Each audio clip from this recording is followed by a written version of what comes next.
आज हम जानेंगे कैसे काकभूषुंडी को सदा अमर रहने का वरदान मिला और कैसे वो एक युग से दूसरे युग में सफर कर सकते हैं। कहानी की शुरुआत होती है एक विद्वान ब्राह्मण से जो भगवान शिव के भक्त थे। एक दिन उनकी मुलाकात अयोध्या के एक अहंकारी युवक से हुई। वह युवक भी शिव भक्त था, लेकिन राम से उसे गहरी नफरत थी।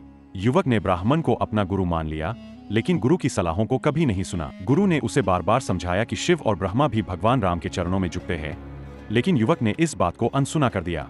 एक दिन जब युवक शिव मंदिर में ध्यानस्थ था, उसके गुरु वहां पहुंचे, लेकिन युवक ने अहंकार में उन्हें नजरअंदाज कर दिया।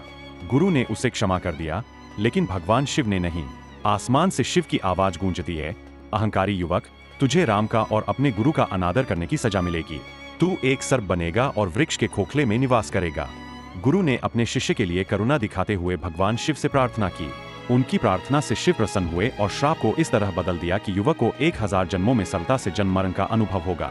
अंत में वह ब्राह्मण बनेगा और भगवान राम की भक्ति प्राप्त करेगा।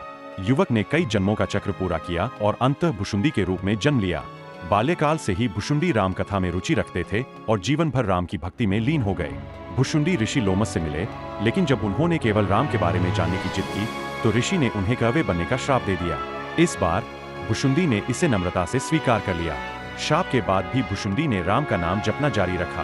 भगवान राम ने ऋषि लोमस को निर्देश दिया कि वे भुशुंडी को सच्ची भक्ति प्रदान करें। ऋषि लोमस ने भुशुंडी को रामचरितमानस का उपदेश दिया और उन्हें राम भक्ति का वरदान दिया। काकभूषुंडी ने अपने कौवे के रूप में राम के कई अवतारों का दर्शन किया और राम की लीलाओं का आनंद लिया। उनका जीवन राम भक्ति में डूबा रहा। यह कथा काकभूषुंडी ने गरुड़ को सुनाई थी, जो हमें राम और शिव की भक्ति का महत्व सिखाती है। अहंकार कभी भक्ति का मार्ग नहीं हो सकता। अहंकार त्यागें और सच्ची भक्ति से भगवान की आराधना करें। सच्ची भक्ति और विनम्रता से ही भगवान की कृपा प्राप्त की जा सकती है। ऐसी और कहानियों के लिए चैनल को सब्सक्राइब करें।